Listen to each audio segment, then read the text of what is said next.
sini gue tuh sebenarnya gatel banget ya, gatel banget. Anak muda itu banyak yang dikit-dikit nyarinya kebahagiaan, baru kerja dikit nyarinya, oh ini kerjaannya ini bisa bikin gue happy atau enggak ya? Oh mental health gue di pekerjaan ini gimana ya? Anak-anak zaman sekarang itu banyak banget ya, apalagi seumuran gue. Cuman mau ngerjain yang mereka mau ngerjain aja, yang bikin mereka ngerasa happy, yang bikin mereka ngerasa gampang. Baru kerja dikit ya kan, masuk kantor jadi intern disuruh-suruh dikit sama bosnya udah ngeluh, ya gue dibully nih di kantor nih karena anak intern disuruh-suruh ambil kopi, mental health dan lain-lain. Emang banyak banget anak muda yang zaman sekarang itu di era, apalagi era sosial media ini, itu jadi lembek. Kenapa lembek? Karena mereka itu punya tameng justifikasi. Ada hal dikit, curhat dikit di Twitter, terus orang-orang bantuin nimbrungin mereka. Kerjanya rame-rame jadi pecundang. Kalian sekarang ya, karena punya ibaratnya banyak orang dengan pemikiran sama ini, banyak orang yang mental tempe gembel ini, itu jadi punya tameng justru untuk menjustifikasi hal-hal ini. Di sini ya, selama kalian masih mau dengerin gue nggak akan capek-capek ingetin kalian tentang fondasi pola pikir kalian. Karena gue percaya hidup kalian itu apa yang ada di dalam sini. Jadi kalau di dalam sini sampah ya pasti hidup kalian sampah juga. Gue yakin abis ini bakal banyak kalian yang komen,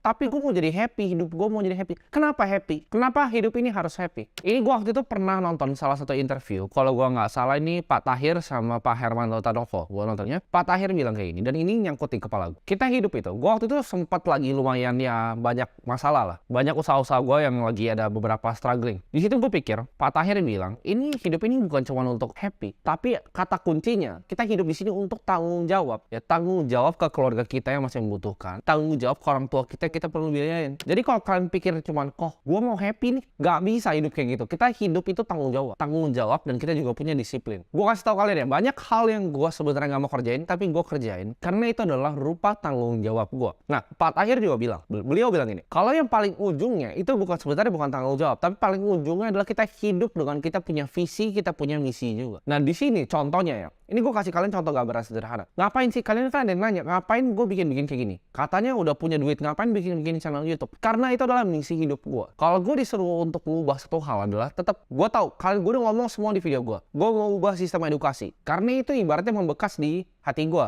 Jadi itu hal yang mau gue ubah. Menurut gue itu semua scam. Ya, kuliah itu scam. Di sini gue mau kasih tahu kalian cerita yang gue nggak pernah mungkin cerita di tempat lain. Kalian mungkin tahu ya, gue itu drop out. Kalau ditanya di interview di TV atau di mana, ini selalu jawaban gue selalu sama. Gue selalu bilang gue drop out dari kuliah itu karena gue itu udah running perusahaan startup dan karyawannya udah hampir 100, makanya gue keluar. Tapi itu bukan jawaban aslinya. Jadi gue keluar itu sebenarnya udah lebih lama. Gue keluar tuh semester awal banget. Kenapa gue keluar? Jawabannya adalah gue nggak mampu bayar. Waktu itu umur gue masih 19 tahun. Kalian mungkin banyak yang kira, oh dia kuliah di BINUS, orang tuanya kaya. Enggak, gue kuliah di BINUS itu gue masuk sendiri. Gue nggak masuk uang pangkal karena nilai sekolah gue lumayan bagus. Gue itu bayar di BINUS ya, itu dapat diskon gede banget untuk biaya masuknya. Itu satu. Yang kedua, untuk bayar semesteran itu gue empot-empotan. Gue ingat banget waktu itu bayarnya 22,5 juta, yaitu tahun 2018-2019. Itu 22,5 juta.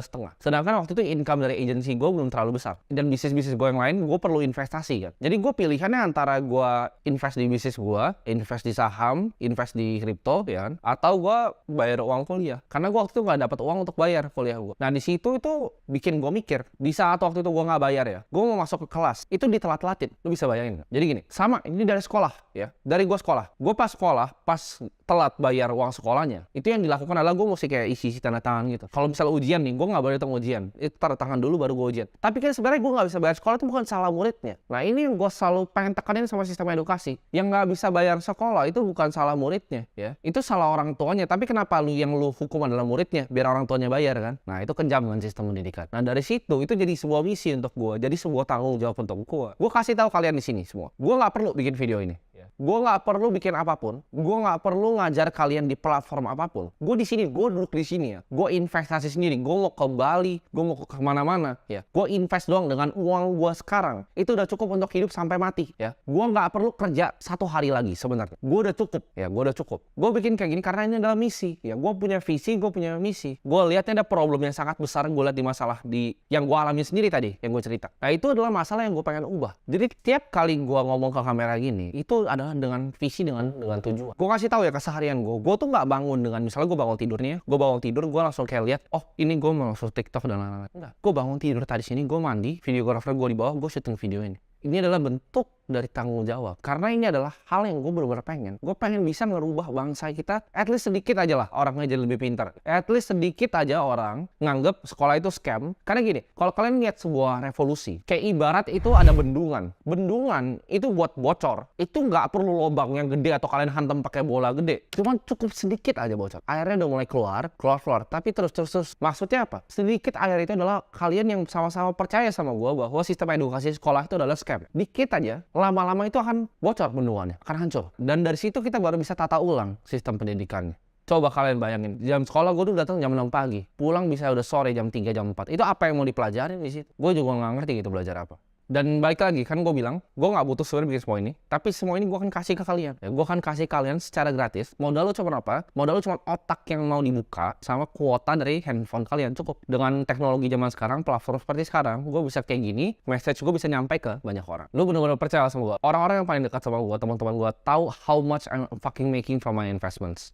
Jadi mereka sampai banyak nanya, Tim lu ngapain sih bikin YouTube? Tim lu ngapain sih bikin kayak akademi kripto itu buat apa sih? Kan lu udah dapat dari banyak gitu. Ya itu jawabannya. Ya itu gue pengen bikin sekolah gue sendiri. Kalian kalau mau nanya, ya mau kerja biar happy, gini lu inget-inget deh balik. Lu inget-inget pas zaman lu masih kecil. Happy nggak tuh main-mainan? Happy kan? Lu bisa main mobil-mobilan, bisa lari-lari, main layangan, kayak main gundu, kayak terserah lu. Happy kan? Ya udah, happy-nya waktu itu aja. Begitu lu udah dewasa, lu udah mulai gede, ya, lu udah jadi laki. Gitu. Lu kalau tanya videografer gue juga dia mau di sini nggak hari ini, jawabannya pasti enggak. Dia pengen sama bininya. Tapi itu udah tanggung jawab sebagai laki, ya. Jadi kita sebagai manusia itu punyanya tanggung jawab, bukan cuma sekedar happy. Happy mah lu balik ke masa kecilnya main layangan lu aja sana. Kita ini di hidup yang nggak gampang, hidup yang penuh kompetisi. Semua orang mau apa yang kita punya sekarang. Gue bangun setiap pagi dengan pikiran ada anak nanti lebih muda dari gue, lebih jago dari gue yang mau bantai gue. Setiap hari gue ketakutan. Gue juga pengen kalian punya mindset yang sama. Lu bilang ke gue, oh kok gue pengen dong punya mobil McLaren kayak lu. Gue mau naik McLaren dong. Tapi semua orang juga mau naik McLaren. Seberapa keras lu mau kerja untuk naik McLaren itu? Ya. Kok gue mau dong punya rumah yang bagus? Semua orang juga mau rumah yang bagus. Kok gue mau dong bisa bawa orang tua gue umroh? Semua orang juga mau bisa bawa orang tuanya umroh. Pertanyaannya, how bad do you really fucking want it? Seberapa mau lu untuk wujudin cita-cita orang tua lu? Untuk bikin orang tua lu senang? Seberapa maunya lu? Karena semua orang mau hal yang sama.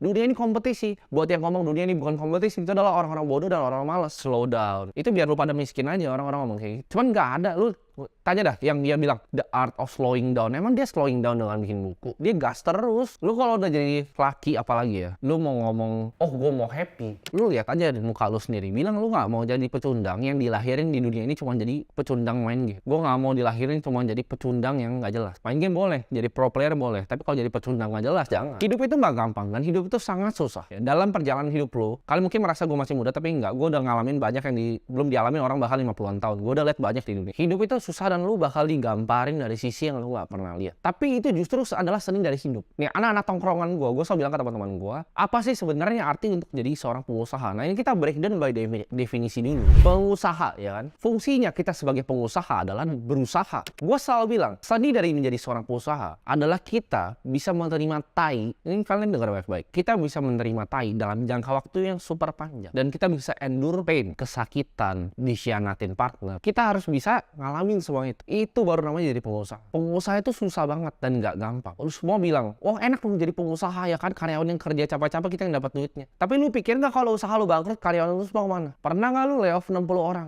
Lu lihat mereka keluar dari kantor lu nangis. Itu hal-hal yang nggak pernah masuk di pikiran lu. Jadi pengusaha itu fungsinya adalah kita bisa tahan rasa sakit dalam waktu yang sangat panjang. Yang gue bilang tadi semua, mampu nggak lu lay off karyawan kayak gitu di saat diperlukan? Mampu nggak lu bikin keputusan-keputusan yang susah? Misalnya nih, gue punya karyawan 100. Emang lu kira yang hidup dari gue 100 orang? Mana ada. Karyawan itu banyak yang punya istri, ada yang punya bahkan punya anak. Anggapannya lu punya karyawan 100, lu hidupin 200 sampai 300. Itu tanggung jawab yang sangat amat berat. Bisa nggak lu? Jangan cuma bilang enaknya doang jadi pengusaha. Kalau kalian sebagai manusia, ya tahu lu laki, lu punya tanggung jawab terhadap keluarga lu, terhadap karyawan lu. Gue yakin lu akan kerja sangat keras. Kalian punya cukup tanggung jawab untuk bisa belajar dan terima proses. Percaya sama gue, hasilnya nanti akan jauh lebih manis. Orang yang suka jalan, ini gue kasih tau kalian, orang yang suka jalan akan lebih jauh jauh hidupnya daripada orang yang buru-buru mau cepat ke sana. Kenapa? Orangnya ini walaupun cuma jalan, dia nggak lari. Dia suka jalan, tapi dia suka proses. Ujung-ujungnya, finish goalnya, dia bakal jauh lebih jauh dibanding orang yang buru-buru mau lihat goalnya. Dia mau nyampe ke sana. Dia mau lari 100 meter doang, cepet. Sedangkan gue suka jalan. Mau usaha gue gagal, mau ini semua yang gue kerjain gagal, gue suka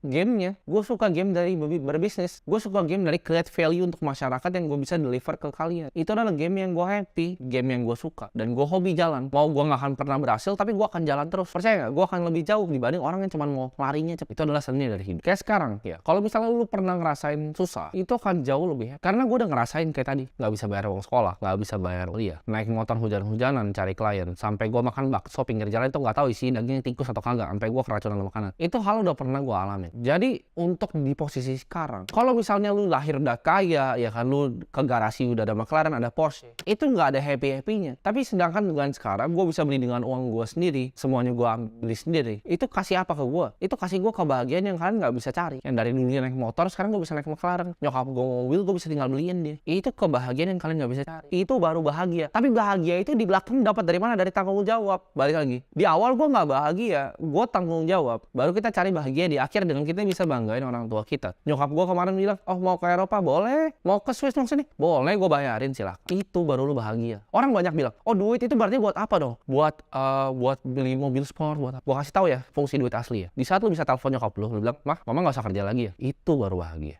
Itu dapat dari mana? Tanggung jawab. Jadi jangan jadi banci, apalagi lu laki, jangan jadi banci. Kayak pecundang loh sih, cuman komen. Gue paling benci ya orang di dunia yang cuman kerjanya komen. Misalnya di YouTube nih, di TikTok lo komen nih, oh ini apa sih, ini privilege, ini orang tuanya kaya, ini mah orang tuanya. Lu sadar nggak sih? Lu ngetik itu kayak apa? Lu ngetik itu pakai handphone lo.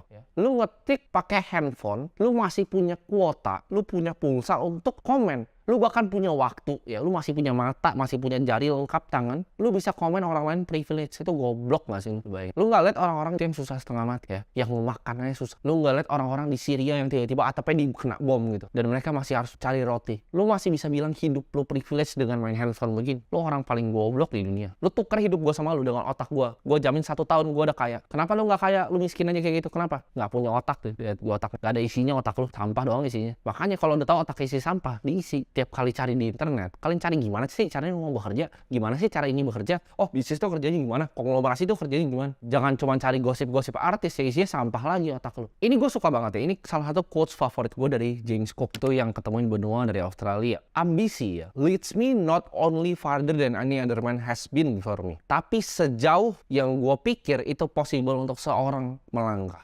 Kuncinya apa di depan? Ambisi. Jadi dia ketemu benua Australia karena itu dia melewati lebih jauh dibanding yang orang bahkan bisa pikirin. Percaya nggak? Kalau lu punya ambisi, itu bisa lewat lebih jauh dari yang lu bisa pikirin. Ya, gue selalu punya target di hidup gue. Gue punya target waktu gue masih umur 15-16 bahwa gue akan punya ini di umur sekian. Tapi gue melampaui target itu jauh banget semuanya. Kenapa? Karena gue punya ambisi yang jauh dibanding semua orang. Ya. Di sini gue akan ngomong sama lo, Timothy, dengan umur 22 tahun ini, gue akan suatu saat capai 1 triliun dalam liquid cash. Mungkin ada yang bilang, wah itu gila, itu uangnya berapa tuh nolnya? Nggak mungkin. Gue bilang pasti bisa. Kasih gue 20 tahun, kasih gue 30 tahun. Ya, sebenarnya 10 tahun juga bisa lah. Cuman gue ngomong 20-30 tahun biar aman aja gue. Biar kalau misalnya nggak kecapai masih ada waktu ya. Cuma sebenarnya kalau dari rate sekarang gue hitung 10 tahun harusnya udah dapat triliun. Tapi kalian bakal bilang itu gila.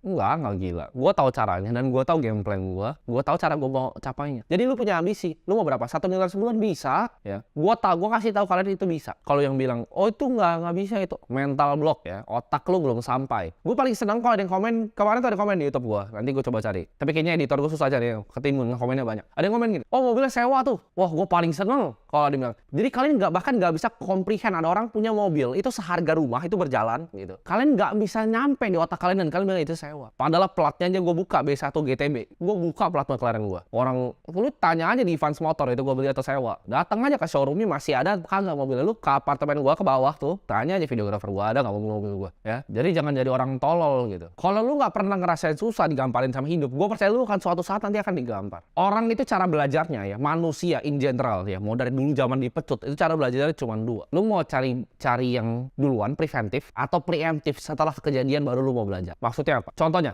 lu gue yakin di sini masih banyak orang-orang kaya sebenarnya. Yang nonton video gue tahu ya orang kaya. Banyak yang bahkan orang tuanya itu kaya-kaya dulu, bahkan pas COVID ya. Ini gue kasih contoh pas COVID. 2020 lu kira lu punya restoran, ya kan, lu keren, keluarga lu keren, yang mobilnya BMW seri 3 keren. Apa yang terjadi? Jebret COVID. tutup restoran bapak lu. Pusing gak lu sekarang? Dulu lu cuma main HP, ngerasa hidupnya udah aman, tinggal lanjutin restoran papi. Covid jebret, ya kan, hilang semua, keluar jual mobil untuk bayar gaji karyawan segala macam. Itu apa yang lu rasain kan? Baru lu mikir, oke, gua harus kerja nih. Nah itu yang tadi kedua itu. Lu mau dikasih opsi yang mana? Yang sebelum apa yang sesudah? Kalau lu udah mikirnya sebelum, dari sebelum terjadi kayak gitu, lu udah mikir, oh gua bantuin bapak gua mau kerja, mau begini, gua mau invest uang gua. Sedangkan kalau enggak, lu nggak mau belajar nih, lu cuma main HP. Jebret kena Black Swan itu hal yang lu nggak duga, habis hidup lu. Banyak banget gua lihat orang kayak gitu. Kira bapaknya udah kaya, Covid jebret jadi miskin. Punya jual souvenir segala macam kaya, jebret miskin. Gue yakin lu juga ada teman-teman yang begitu. Tapi mereka setelah udah begitu baru belajar, baru mau nyari-nyari video-video kayak gini, baru mau self improvement, baru mau baca buku. Karena udah fuck hidupnya, udah mampus mereka. Jadi jangan jadi orang yang dimampusin dulu sama hidup baru mau belajar. Mumpung kalau lu misalnya masih punya privilege, manfaatin itu, manfaatin. Gue percaya ya, asal lu disiplin, lu mau di lain di keluarga macam manapun, lu mau ada debt collector datengin lu. Kalau lu disiplin, lu janji sama diri lu sendiri, gue akan lakuin yang terbaik yang gue bisa lakuin hari ini. Gue yakin lu akan keluar dari situ. Sekarang orang-orang yang ngomong, oh tapi lu nggak tahu rasa gini, lu nggak usah banyak bacot dah. Gue tanya, lu berani nggak sekarang ya? Lu ngomong ke depan kaca, ke diri lu sendiri, ya jujur lu sama diri lu sendiri, bahwa saya sudah lakukan yang terbaik hari ini yang bisa saya beri. Berani nggak lu ngomong kayak gitu ke kaca? Enggak. Kenapa? Karena lu tahu lu bohong sama diri lu sendiri. Lu nggak lakuin yang terbaik, lu males-malesan. Lu kerjaan dikasih setengah-setengah. Lu masih kerja sama orang aja, udah ngeyel. Masih kerja aja sama orang nih, lu hari Jumat, yang lu ngomong siang-siang udah bukan kerjaan. Kayaknya asik nih pulang nih ntar jam 5 kita nonton nih. Lu bayangin nggak? Lu pedulin tentang nonton film, terus lu berekspektasi hidup lu berubah. Lu lagi kerja sama orang di kantor orang, ya udah bagus dapat kerjaan, banyak yang gak dapet kerjaan, lu masih mikir weekend gua mau kemana? Tuh orang goblok apa tapi dia bilang, kok nanti nggak work life balance? Tai lah work life balance, tanggung jawab. Lu udah bisa bawa orang tua lu umroh, lu ya tanggung jawab. Lu mau tetap ya tiap kali lu ketemu di keluarga gitu, ketemu keluarga besar, mak lu diinjek-injek kayak pembantu suruh cuci piring, lu mau terus kayak gitu ya terusin aja.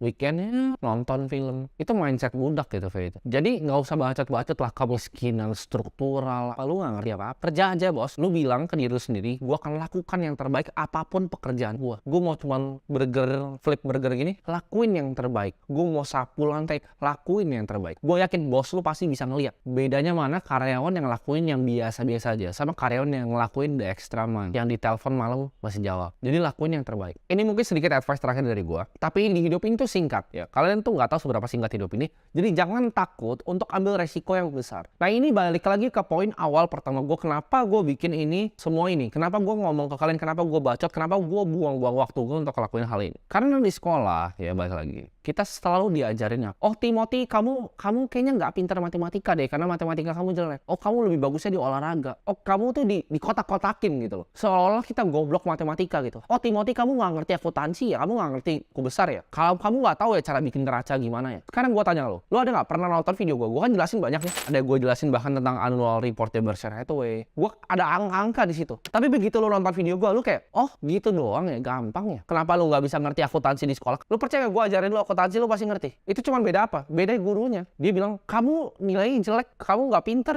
lu bisa baik. Itu sistem pendidikan kita. Jadi kalian begitu ntar gue mau ngajarin kalian bahkan, gue udah lihat, aduh gila angka-angka nih. Wah gue di sekolah kata guru gue nggak pinter. Itu kenapa orang takut ambil resiko? Itu sistem perbudakan. Itu yang bikin orang mindsetnya jadi takut karena dia dikatain di sekolah nggak bisa matematika, dia nggak bisa fisika, dia nggak bisa akuntansi, dia kurang pintar di angka, jadi takut begitu mau bisnis lah. Tapi guru gue kan nggak bilang gue nggak pintar matematika. Walaupun kalian nggak mikir gitu, itu secara alam bawah sadar. Hal-hal kayak gitu menurut gue itu sangat-sangat toxic. Sekarang gue kasih tahu resiko ya, lu kan takut ambil resiko. Gue mau break barrier mindset lu biar lu nggak takut lagi untuk ngambil sebuah resiko. Resiko itu kan sebenarnya kayak gini, lu pilih mana? Lu pilih mau stay di hidup lu dengan nggak ngapa-ngapain itu resiko gitu. Dengan lu nggak ngapa-ngapain nih nanti 1 tahun, 3 tahun, 5 tahun kayak gini-gini aja hidup lu sama. Tiba-tiba suatu saat nyokap lu sakit, minta biaya berobat nggak bisa. Itu resiko. Dengan lu nggak ngapa-ngapain itu resiko ya. Lu mau ngambil resiko untuk bisa jatuh tapi bisa sukses, atau lu mau diem di sini. Dengan diem di sini lu buang waktu, ini resiko nih. Berapa tahun hidup lu, 1 tahun, 3 tahun, 5 tahun, ini resiko untuk nggak jadi manusia apa-apa dan jadi pecundang. Ini resiko juga. Jadi lu mau ambil resiko mana? yang bisa naik atau bisa turun, atau yang mau sama di sini tapi tinggal turun doang, pilih yang mana? Di sebelah sini, sebelah sini. Kalau lu punya sedikit otak, lu kan pilih yang sini. Oke, gue akan resikoin, gue akan beraniin, gue akan mulai baca buku setiap hari, gue akan mulai beraniin untuk belajar, gue mulai datang misalnya ke seminar bisnis, terserah lah siapapun itu. Lu carilah yang jual-jual seminar, datang seminar bisnis untuk ketemu orang-orang, dapat network. Gue akan coba untuk kerja sama orang. Oh, coba intern dulu di sini segala macam. Coba dulu aja, ya. Urusan bisa atau nggak belakangan, lu coba dulu aja. Gue juga pas pertama bikin agency ditanya, oh bisa nggak ngerti targeting pixel gini-gini? Oh iya ya bisa pak, padahal kagak bisa gitu. Bilang aja bisa dulu, belakangan ntar bisanya. Ambil resikonya, berani dulu. Oh, gue takut dikata-katain temen kalau bikin YouTube channel. Lu kagak dikasih makan Jack sama temen lu nggak dikasih makan, ngapain lu pikir-pikir teman-teman lu? Opini mereka tuh nggak penting. Oh, ntar gue dihujat sama teman-teman gue karena gue mau coba bisnis jualan di sekolah. Temen lu udah kaya, ya? Udah kaya bapaknya aja belum kaya gitu. Jadi santai aja. Lu mau jualan di sekolah, coba jualan. Dikata-katain bodoh amat, jualan aja dulu. Jadi mulailah bisnis yang lu tiap kali nongkrong sama temen lu selalu bilang,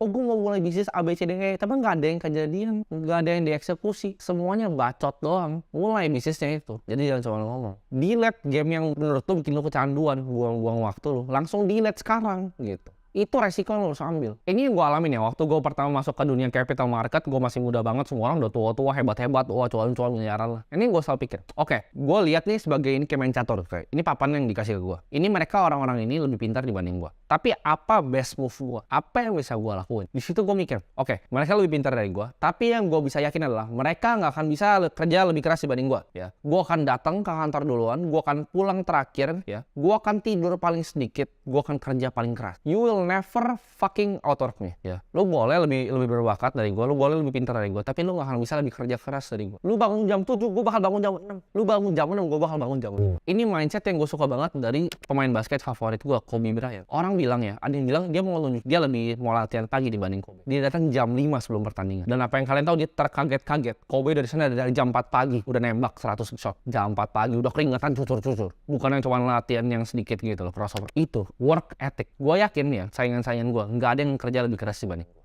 Lu boleh lebih pintar, lu boleh bapak lu lebih kaya, tapi lu nggak akan lebih kerja keras dibanding gue. Itu yang gue selalu ngomong. Jangan cuma kalian yang mikir doang, oh enak ada orang kaya. Gue juga kadang mikir, oh enaknya dia bapaknya konglo ya, enak banget ya. Dia tinggal minta gitu, mau bikin fund tinggal minta duit, mau bikin ini tinggal minta duit. Gue juga sempat kok mikir kayak gitu. Cuman itu yang gue bilang, lu boleh enak kayak gitu. Cuman yang lu nggak punya adalah mentalitas gue ya. Mau gue lebih gembel dibanding lu, sekarang gue lebih susah. Cuman one day gue akan lewatin ya. Jadi hidup ini semuanya sebenarnya adalah kompetisi. Lu bisa dapetin apapun yang lu mau, asal lu janji, lu kerja keras, lu disiplin, lu tanggung jawab. Tapi pertanyaannya cuma satu, how bad do you really fucking want it?